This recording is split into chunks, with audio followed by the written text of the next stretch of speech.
So, good evening, everyone.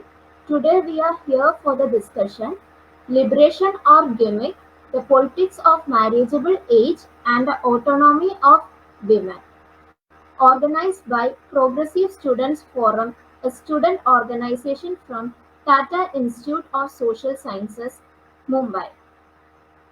So, I am Karishma Das and I will be moderating this session today, and I am the member of Progressive Students Forum.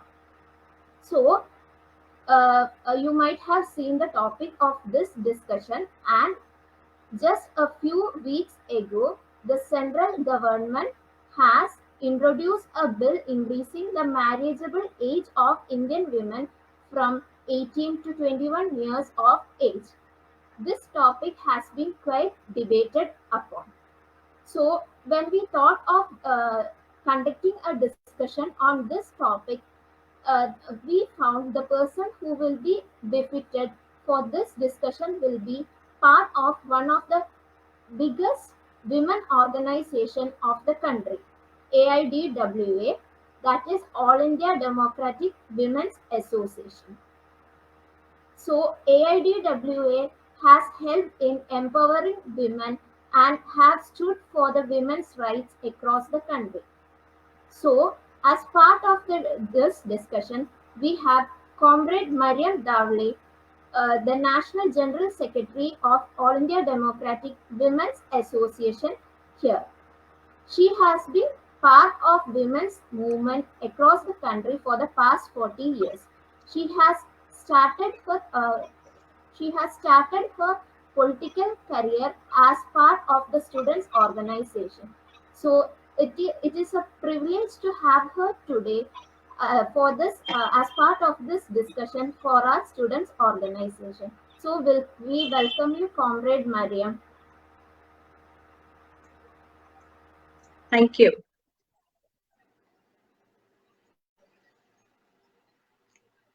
So I should begin? Right. Yes, Comrade, you can start.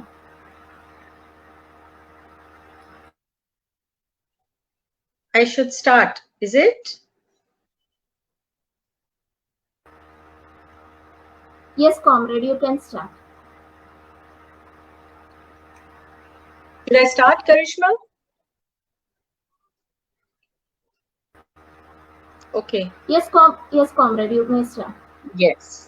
I would firstly like to thank the Progressive Students Forum and all the activists and students connected with the Progressive Students Forum and the Tata Institute of Social Sciences for organizing this online discussion on a very debated topic today in our country.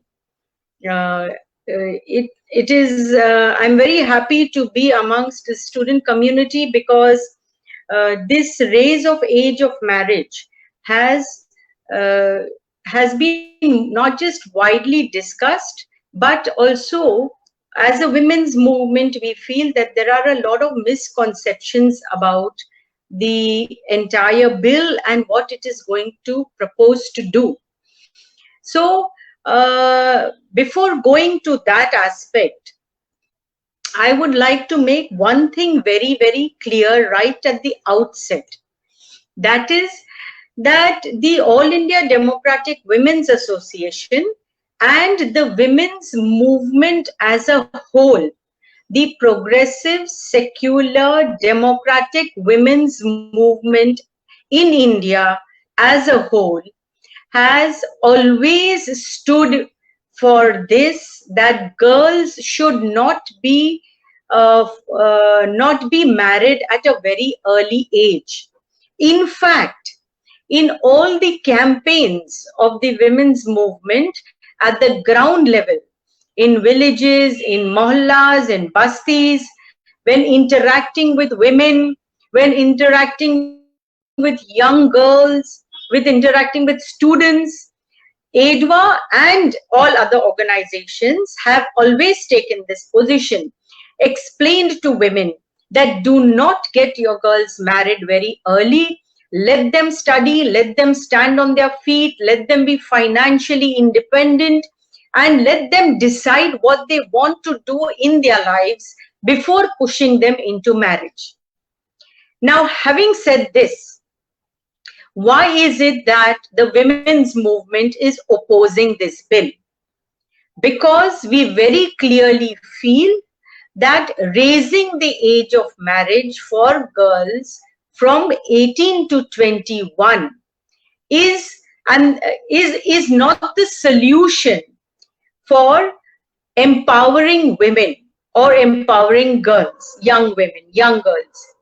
The arguments given by the Jaitley committee, who has given this proposal, is that it is regarding the nutrition and regarding education. No one has really discussed these issues with the women's movement. As we all know, the Modi government always takes decisions without consulting the concerned parties, the people who are concerned with that issue. Nobody has discussed it with the women's movement at all. And neither have they released the report of the Jaitley committee, on the basis of which they are making this suggestion. Now, why is the opposition? One, because we feel this bill is not going to solve the problem of nutrition. When you talk of nutrition, we are finding that today nutrition is a very basic thing which women of our country is being denied. Now, if right from birth up to the age of 18, if a girl is malnourished, she is not going to become nourished between 18 and 21. It is even between 18 and 21, the government has to provide some kind of nutrition, food. The basic food security of our country is in the dumps. The Global Hunger Index has very clearly shown that the largest number of hungry people in the world are in India today. And this government is not addressing that issue. And in our country, whenever there is hunger, whenever there is lack of food, it is the first target are women and girl children. It is a known fact. It is nothing hidden. In spite of that, instead of enhancing the nutrition capacities, it is making a bill by saying that because the nutrition is less, then early births, the child is also weak, and so raising of age of marriage will solve that problem. It will not solve the problem. Second point is about education. The girls will get a chance to complete their education. Now, actually, if you see, that I'll come to a little later. You see, if education has to be completed, then again the same argument is to be given. The largest number of dropouts from schools are girls. The girls' education do not go beyond 10th standard, beyond 12th standard, simply because the facilities are not there. There are no proper hostels. And the most major reason for dropout is poverty. Now, you are not solving the poverty problem. In this pandemic itself, since you are all students, you are very well aware of what happened in the educational system. Lakhs of children, especially those from the marginalized sections and the poor and girls, have gone thrown out is because they neither had smartphones, neither had internet connections, nor were they able to pay 1 year or 2 years school fees, which the private schools demanded. Now, here, when the students' organization like the SFI, and I'm sure even the Progressive Students Forum must have been of the same opinion, they gave memorandums to the government asking for waiver of fees, asking for some kind of a relaxation in paying of fees, but no steps were taken at all regarding this. In fact, now the new education policy is talking about PPP, public-private participation. It means indirectly privatization, which again indirectly means raising of fees and girls and the poor generally being thrown out of the education sphere. So on one hand, you are talking about the girls being allowed to complete their education when she is not even able to reach the higher secondary level. What is the percentage of girls going into higher education, into universities, into PhDs? It's a very marginal section. So when you are saying they should be able to complete their education, of course they must be able to complete. There is no doubt about that. But by raising the age from 18 to 21, and already when she's dropped out of the educational sphere, where she's not been able to go to school is because of the poverty, you are not addressing that issue. So this is going to be a very cosmetic kind of a, it's a gimmick. In your title itself, you have very correctly pointed it out. Is it a gimmick or is it a liberation? It is definitely a gimmick, because here they are sidetracking the real problem. Now you come to this point, the basic point. You see, generally in all over the world, the marriage age for a girl and a boy is the same. In India, we have kept girls 18 and boys 21. Now, actually, there is no logic for it. It is a patriarchal mindset which says that women must be of less age than man. Why? What is the justification? There is no reason for that.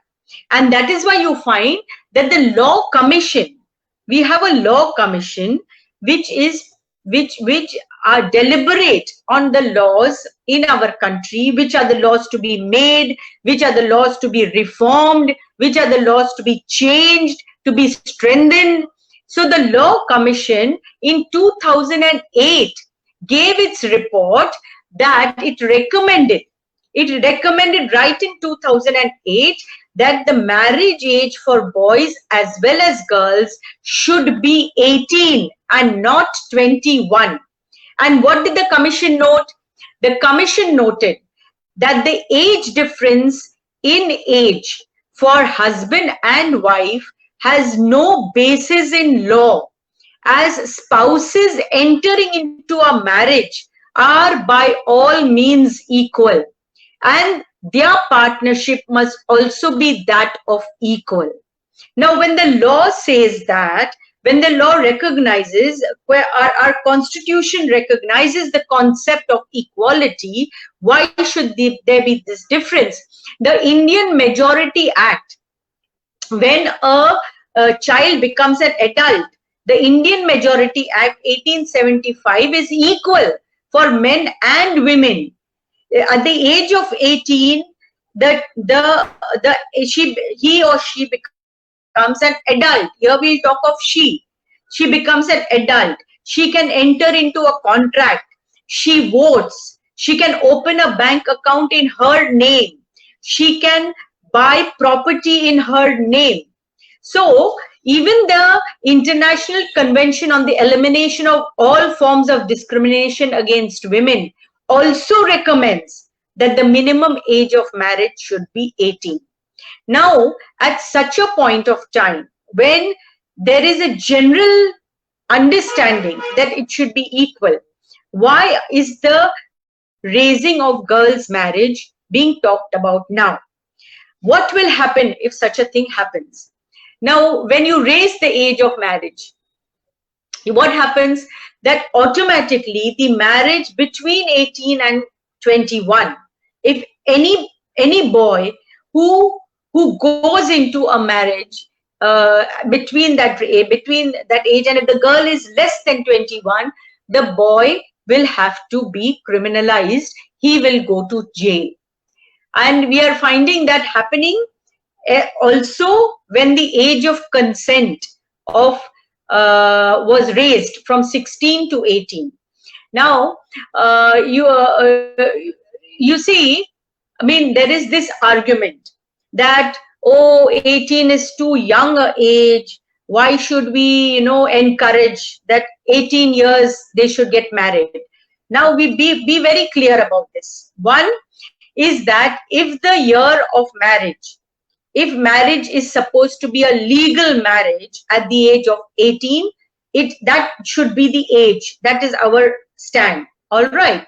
But it does not mean that every Indian citizen now will get married at the age of 18. It doesn't mean that. But if somebody wants to get married, then you cannot obstruct that also. And actually, there are so many figures, and there is this very, very telling figure. I'll tell you in 1 minute. There are reports that since the year 2000, teenage marriages in India have come down by 51%. And there is the Ministry of Stats has given a report in 2019 that the mean age of marriage in India has increased to 22.1. It is 21.1 in the rural areas. It is 23.1 in the urban areas. So the mean age of marriage is 22.1. Now already that means there is a feeling in growing in our country that girls should not be married off early. But when do girls not get married early? One is when they are given proper education, when they are employed. Financial independence is a basic need for empowering women. A woman who is unemployed cannot really be called empowered. So she needs secure jobs which enhance her dignity of life. So in such a status, in such a situation, you will find who are the ones who, there is a Child Marriage Restraint Act also in our country. Has it prevented child marriage? It has not. Who are the children? Who are the girls? Who are the ones who are being forced into child marriage? Those who are poor, those who feel now in this pandemic itself, when the girls' education stopped, we saw a rise in child marriages. Why is this Modi government not addressing that issue? Why is it not saying that do not get your children married? The Modi government will pick up the entire expense of all those girl children who have stopped their education. They are not saying that. They are cutting the budget on education. And then they're talking of empowerment in this kind of manner, in this jumlebaji manner. Now, at the age of 21. Second thing, what will happen? Now, when from 18 to 21, if a girl and a boy want to get married at the age of 20, why should the government in a democratic system interfere in the personal life of any Indian citizen? When the legal age should be 18, after that, if an adult wants to get married, even now, when after 18 a girl wants to get married, the courts hold it valid that she's an adult and she has the right to make that decision. She cannot be forced to go back to the parents' house. That is the reality. Now, when a woman takes that decision, it is an attempt to try and control the autonomy or the self-choice of a woman through a law which will criminalize a consensual relationship. If a girl and a boy fall in love, they want to get married at the age of 20, in spite of the girl saying that I am willingly into this relationship, the boy will go to jail because it is a crime because of the raise of marriage. This is what happened in the age of consent when it was increased from 16 to 18. Age of consent was increased. Now, girls and boys, young children, young people get into relationships. It is the reality. There is an argument. People are arguing, oh, so you want that young people should, have relationships, should get into sexual relationships. How can you be for it? The question is not that. The question is you may not be for it. All right. You have a right not to be for it. You may say that, oh, it's too young. They are too young. They may not make the right decision. They may make a wrong decision. But it does not mean just because I am not for it, it does not mean I should agree to that relationship being criminalized. That is an attack on my personal right, on the personal right of an individual to make a decision of her own life. The government cannot enter into that space. Then there is no question of, then you can make any kinds of laws. They're already making this whole intercaste marriage, banning such kind of marriages, this love jihad marriages, what they're calling about. Then who should study, when should you give birth? All these factors will come in. Now they're saying before 22. All right, no woman wants to give birth early. You ask any woman. But is she given a choice? Can she decide? In our country, she cannot decide. That's the reality. You go to rural areas, even in the urban areas, you go to the bastis, you talk to domestic workers who come to work in our house. I was today talking to one young girl. She's actually just 17, 18 years old. She tells me she was 18, but I don't think she was 18 because she looks much younger to me. But she's pregnant. I asked her, I said, why is it that you should have waited? So she said, Didi, हमें कौन पूछता है? अगर हम कहेंगे रुकने के लिए तो वो कहेगा फिर ठीक है आप अपनी माँ के घर फिर से चले जाइए. This is the reality. So it is when women cannot make this choice, they do not have the independence to take this decision. Even this two-child norm that the government has imposed has worked very adversely for women's rights, especially standing in elections or getting any kind of scheme. And that's another issue, so I won't get into it. So what I was trying to say is it's infiltrating into the personal lives of young people and criminalizing a consensual relationship. Now from 16 to 18, what has happened? Parents go to the police station and say that my child has been raped. When the child, they use the word child because obviously she's 16, 17 would be a child, 18 is the major, 18 is being an adult. But the girl is standing in front of the police saying that I have gone off my own free will. I am into a relationship with this boy. Yet, because the age of consent has been raised, the girl's consent is not held as consent. And so, a consensual relationship is criminalized, and the boy, a young boy of 18 years, 19 years, goes to jail for no fault of his. His only fault would be being in a relationship with a young girl. That's it. Now, how is it going to solve the problem? It won't. It won't help. It won't help in any way. It will target the poor.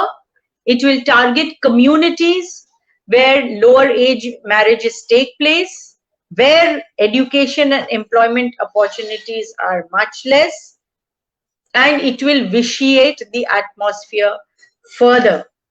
Already we are seeing this kind of moral policing, this Bajrang Dal people going. What happened just now recently in Karnataka?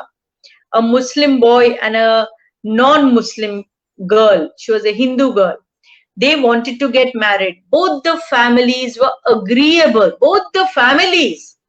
Nobody had any disagreement because both the families are well educated and they are well settled. They are, the boy and the girl are very much in love with each other. But these Bajrang Dal people went and threatened the Hindu family, saying that this is against our culture, and if you do so, then you will have to bear the consequences. Now we all understand what is the meaning of this threat. So, friends, because we have to speak in less time, this is exactly what I was trying to point out, that in a democratic nation, you cannot have undemocratic decisions. Democracy means a person has the right and the freedom to make one's own choice, because you want to control women's agency, because you want to control her right to make a choice. You cannot bring in laws that are unjust, that will ruin the lives of youngsters who are in relationships and who would like to get married. A last point is about taking the wrong decisions. People say at the young age one cannot take the right decision. Maybe, but then you have to also see how many don't marriages, if a girl is say at the age of 25, 26, 27, a boy 25, 26, 27, they get married, don't they break up? Don't they realize after a few years, oh, we made the wrong decision? So would you say that they were immature even at that age? So immaturity, maturity, all these are very subjective things. Of course, we say don't get married early. Build your lives, stand on your feet, earn your own money. Then you decide what you want to do. But criminalizing a consensual relationship and targeting women and their right to self-choice is what the women's movement in India will never accept. And so we have opposed it. We will continue to oppose it. Now the bill is with the standing committee. We shall try to approach the standing committee also, and we'll try and see what we can do. But we need to discuss this issue further and also make people understand the true nature of this bill. So I am very happy that the Progressive Students Forum has arranged this discussion. And let us have a question answer session. This is the brief understanding by which the women's organization has taken this position. I would like to end my placing of points over here, and I think we can go ahead to the question answers. Thank you.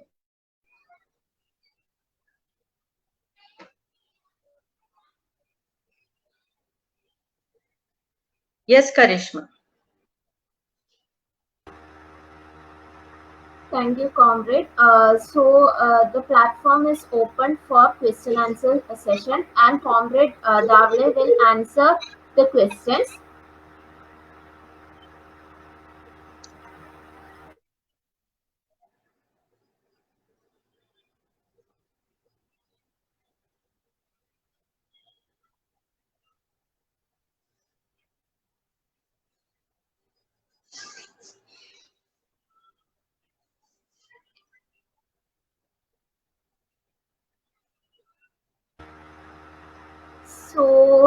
The first question is from Bhavya Sudhir.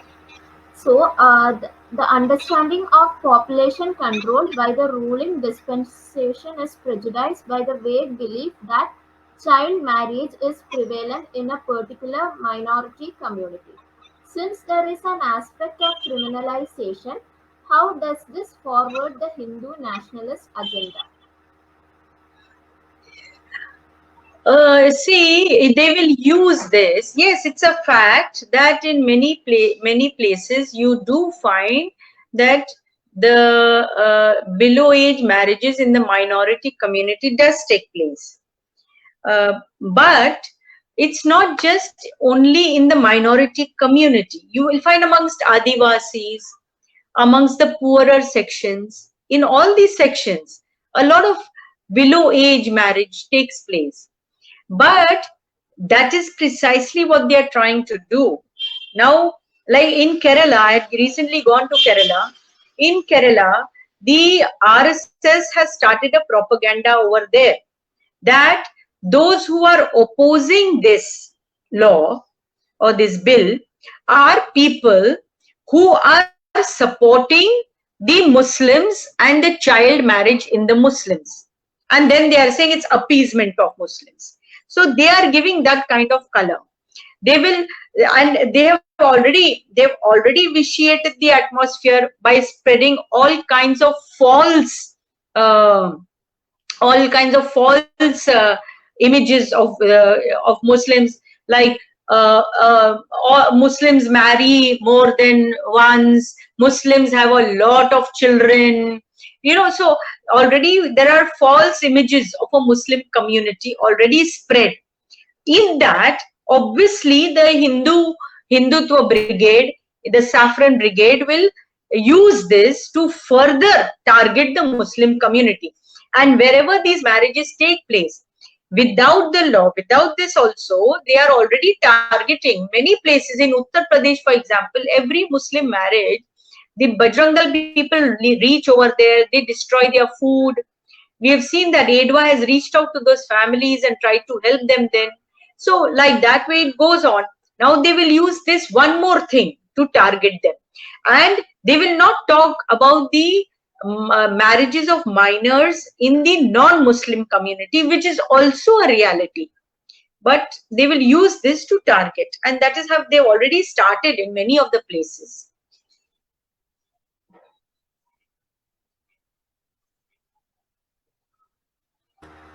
Thank you, comrade. So, Priyal Thal asked, why aren't the women asked what they want? Yeah, that's what I said right in the beginning. They're not asking the women. That's why when they made this bill, they didn't discuss it with anybody in the women's organization. Not a single women's organization who's working amongst the women. Not a single one in the country was called for any discussion, any talks. So what do the women want? The women want jobs, women want education, women want hostels, women want scholarships, women want nutrition. Nobody is giving all these things. So they don't want to discuss, because then they'll have to reply no to all these questions. If they have to discuss, they have to reply to all these questions, which will be difficult for the government to do. And they don't want to do it. So that is precisely why women should come out and say that leave us our own choice. You have no business to be interfering in my personal life. You have no business. I shall decide after I become a major. It's a contradiction in terms. You become a major at the age of 18, but you are not mature enough to make your life's decision. But you can buy property. You are mature enough for that. You can vote for a government. You are mature enough for that. But you're not mature enough to choose your life partner. It's a highly patriarchal way of thinking. Yeah. So, Ashmita Gupta asked, how will the public take this opposition from feminist and women movements, since it's being taken in a positive note in general population? Yes, that's the difficulty. See, generally people are just looking at it like one to one. Okay, just one to one. In the sense, oh, very good, 21 years, she cannot get married. So then that means she can complete her education and all that. It's just like that. But the reality is something else, na? So nobody is going deeper into it. And that's precisely what Modi wants. Modi government and Mr. Prime Minister, he wants that only. He doesn't want anybody to go any deeper into this. But there are discussions happening now. The statement that the our three organizations took out, that's the ADWA, the APWA, and the NFIW.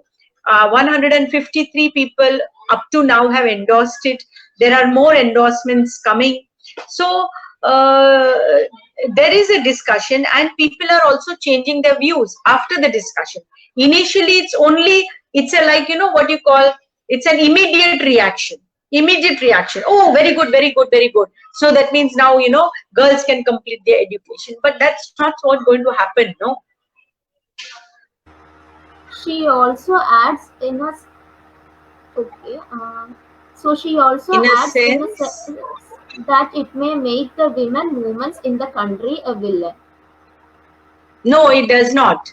It does not make it the women's movement a villain, because at the ground level, women know, the women who are working in the women's movement, and the mass of women who are with the women's movement, they all know the reality. So they know what's going to happen. So when actually the movement starts at the local level, when a girl does not is not going, suppose you take an incident where the girl is not going to get married, all right, but she has reached 18 years of age and she may have to leave her college because she cannot pay her fees. Then the women's movement will go to the collector and tell him that Mr. Prime Minister has said that she should be able to complete her education. So now you pay her college fees so that she can complete her education till 21. You want that, no? Then you do it. So this mass movement will have to be developed as and when these issues will come. So it's not the question of villain, because generally women know what the reality is. If the villain, there's the BJP fellows who will paint the women's movement as a villain, which they always do, because it's nothing new. Because if the women's movement talks of equal rights, they say it's a Western concept, because their Manusmriti does not talk of equal rights. So anyway, women's movement are a villain to the government anyway, and to all these Manusmriti fellows, all these Sanatani people. The women's movement talks of equal rights. The women's movement got the laws made, law against domestic violence, whereas the Manusmriti says, oh, the husband can beat the wife, the husband has the rights to beat the wife, and the wife must suffer in silence because that's her duty, and that's our culture. So we don't accept this culture. So don't worry, we are good villains. We are fighting for the good now. Asiga asks, Comrade, in your opinion, how far can preventive act, Punitive action. punitive action like raising the marriage age go to address the issue of early marriage? Isn't it better when it comes voluntarily by addressing the underlying issues? Yeah, correct. Asika, you have answered your own question, my dear. What you're saying is right. The underlying issues have to be addressed, and this punitive action is not going to address the issue of early marriage as such. That's what the fear is, that the fear is that there may be early marriages, they will criminalize those marriages, there will be litigation, there will be jail, and it will further put the poor and the marginalized into still more insecure conditions. So you have answered rightly. Yeah.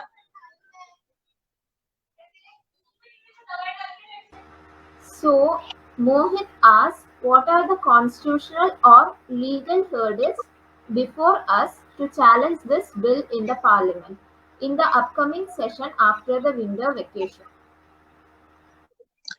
See, legal hurdles as such, legal hurdles to that there's no problem in challenging the bill in the parliament, but there should be a discussion. No, first, this government is passing all the bills without any discussion. It is not having any discussion with anybody. So the problem is lying there. Firstly, the discussion at least should took place. Even in this session, parliament session, so many bills were passed, but where was the discussions? So there is one tragedy of that. Undemocratically, without any discussion, these bills are being passed. So we now, the standing committee is there. We will give a detailed. We are trying to get more facts and figures. You see, because this report has not been circulated to anybody. Okay. Now, the Jaitley report has cited some international studies. Now, which are these international studies? We don't know.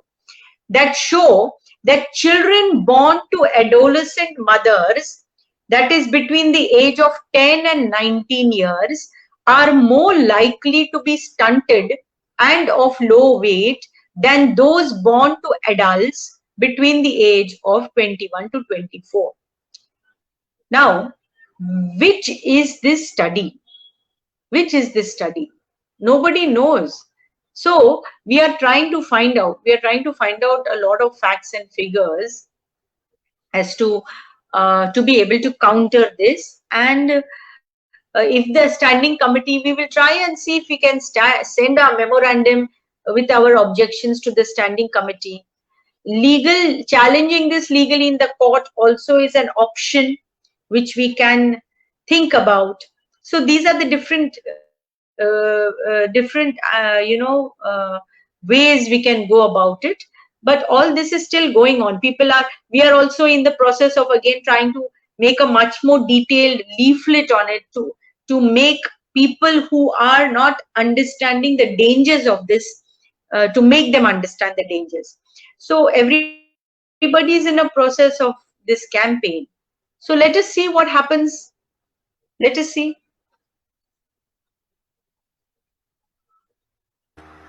So, Chandrima Mondal asks, as women of every financial state fear to confront the male dominant society, many examples are there even in our families. In addition to that, such will exaggerate the situation of female suppression. How can it be addressed from a grassroots of mindset?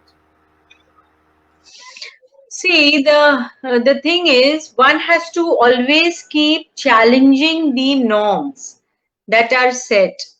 You know that, as you said very rightly, that women, see, we are male dominant society means what? It's a patriarchal society. Everything is viewed through the patriarchal lens, whether it's women's rights, whether it's women's education, whether it's women's status, whether it's women's health. Now, for example, just health, I'm diverting a bit, but even the issue of health, if you see, women's health is only talked about in the sphere of reproductive health. Does a woman only need health when it's reproductive health? She has no other disease. She has no other ailments. Heart attack, diabetes, hypertension, any so many other things. But when a woman is being talked about, it is usually reproductive health. You know, so like that. When now they wanted to change the name of that Women and Child Development Department to Family Welfare or something, Family Affairs Department, which we opposed.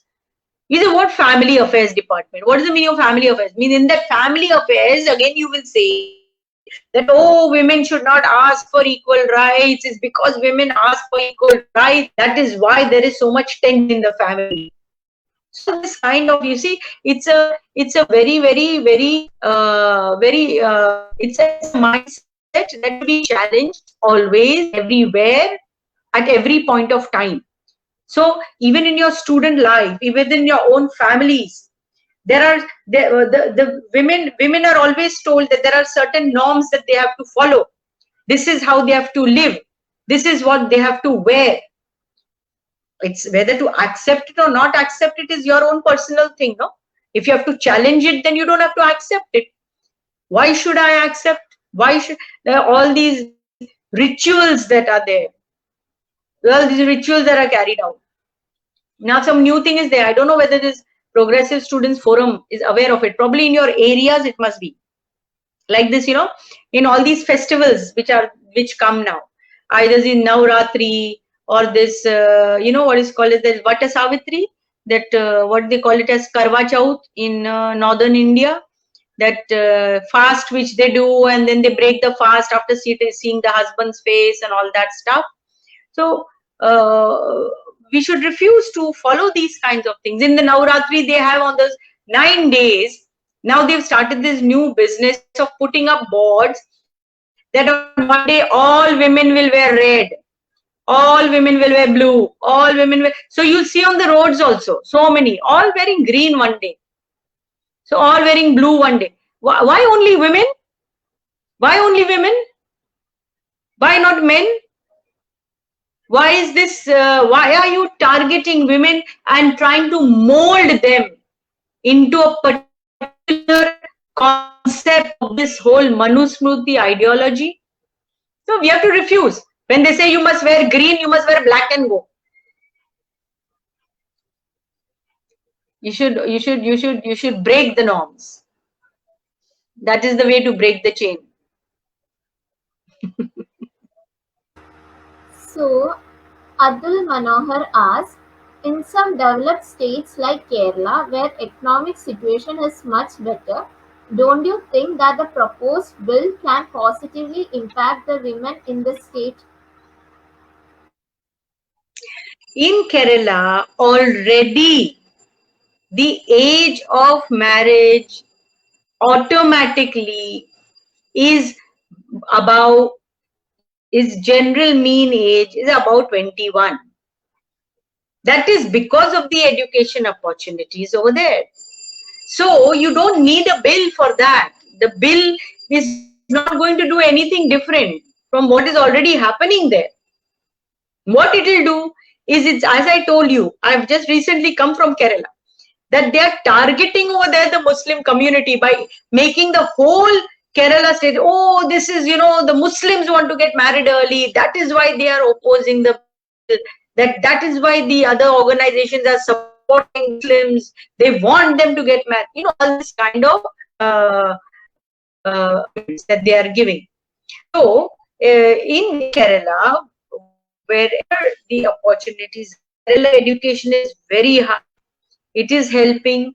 So, but you don't need to have a law. No, in Kerala also, if a girl and boy fall in love and want to get married at 21, even if they are studying, why should the government prevent it? Why should government criminalize a consensual relationship? That is the basic thing. Why should it control the right of making a choice of a woman? There is no logical reason for that, except that it is wanting to control this whole aspect of self-choice marriages. Yeah. Bushra Abid asks, addressing the appalling situation depends upon uprooting gender inequality and all forms of discrimination, and transforming the social and Right. economic structures that maintain them. It also requires men to become allies in the struggle. How can men participate Yeah. more to challenge gender based discrimination? See, there are a lot of men also. It's not men versus women fight. Basically, the fight against the patriarchal system is also the fight against the exploitative capitalist system, because patriarchy helps, or rather capitalism needs a patriarchal system. Capitalism, to enhance its exploitation and profits, needs cheap labor, and cheap labor generally, but more so of women, because women's labor is undervalued, is devalued. Now, there are men and women together who are fighting against this exploitative capitalist system, and in effect also they should be fighting also the patriarchal system. But patriarchy in a way puts men into position of power within families, within society, and as you all know, that giving up power is not very easy. So there comes the struggle, and that is why, of course, it has to be a joint struggle. Of course, men also have to change their mindset. They also have to accept, and accept very consciously, the concept of equality. Today, women are not looked upon as equal, even in very well educated families and everything. Equal, the concept of equality has to go into the subconscious of the male mind, But that can happen when there is a society that liberates women, where women are able to come out and lead life on their own terms. For that, you need an economic financial system which exists only in socialist countries, where you will find women are a part of the productive system, of the economic system, of the economic activities within the system, within the country. So we need to fight to uproot the exploitative system. And of course, men should also, men will have to also learn that to challenge this discrimination. A lot of men are doing it also.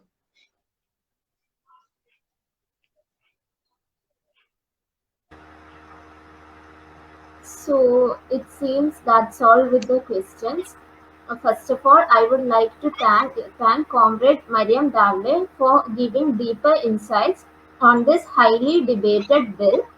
Also, I would like to thank all the participants who have actively participated in the session. And finally, I would like to thank Progressive Students Forum for organizing this discussion. Thank you, comrade, and thank you, friends. Yeah, I thank the Progressive Students Forum for giving me an opportunity. And I hope all those who have asked questions and even those who have not will come forward in this struggle to change India into a country that is free of exploitation, discrimination, and inequality. So let us all fight together and raise our voice to change our nation and to protect the constitution of our country today. That's a very major fight before us. Thank you very much.